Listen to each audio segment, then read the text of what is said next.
Desde a Constituição de 1988, os concursos públicos tornaram-se condição para o preenchimento de cargos e empregos públicos efetivos nos poderes executivo, legislativo e judiciário. Mas o que mudou nesses quase 27 anos? Para falar sobre concursos públicos, eu recebo aqui na bancada do Jornal de Justiça desta sexta-feira santa o advogado Fernando de Assis Bom Tempo. Doutor Fernando, muito obrigado por estar aqui no Jornal da Justiça. Eu agradeço o convite. Vamos falar sobre os editais. Eles abrem muito espaço para questionamento, doutor Fernando? Com certeza, né? Os editais, eles infelizmente não têm seguido um padrão de modo a dar uma tranquilidade ao candidato que venha por habitualidade a concorrer a uma vaga em concurso. Então, as regras que são estabelecidas mudam muito de acordo com o órgão, a banca examinadora especialmente, e muitas das vezes acabam por surpreender candidatos. De acordo com a banca examinadora, nós temos hábitos e costumes diversos. E aí, obviamente, o candidato fica à mercê dessa realidade que eles vivem. A quem cabe a responsabilidade da confecção do edital?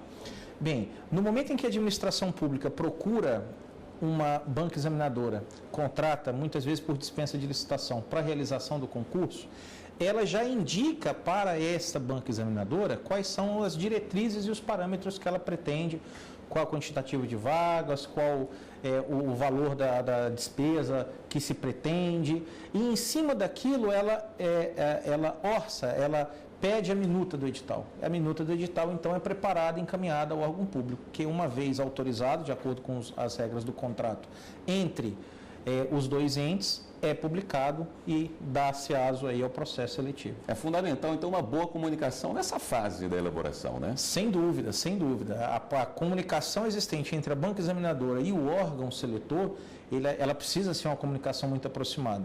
E, particularmente, entendo que esse diálogo ele não pode ser apenas polarizado entre a banca e a administração pública contratante. Existe uma dificuldade de acesso a essa Sim, troca? sim.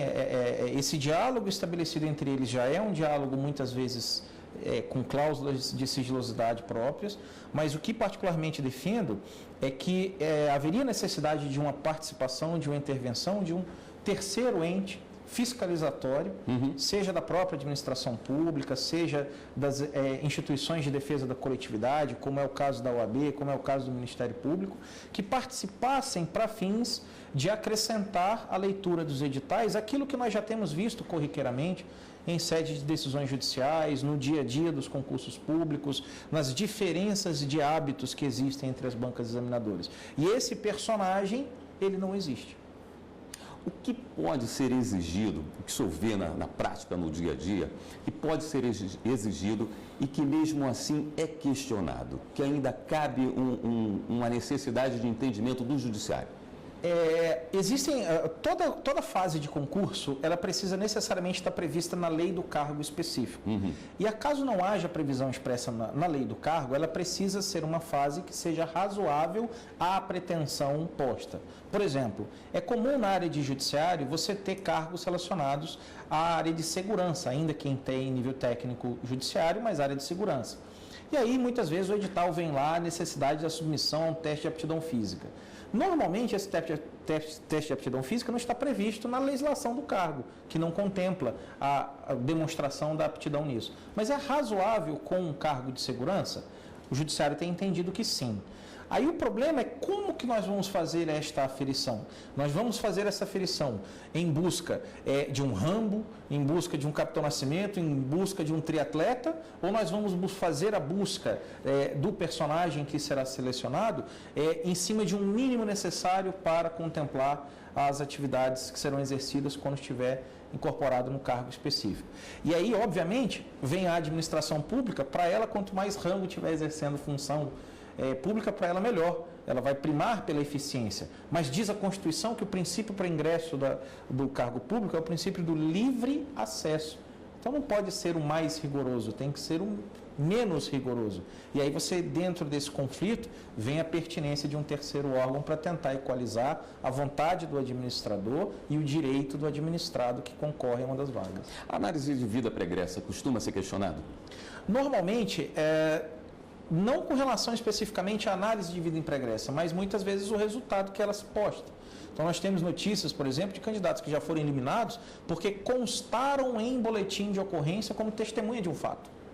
E aí precisavam entrar com recurso administrativo, gera uma instabilidade muito grande no candidato, e você acaba muitas vezes gerando a eliminação do candidato.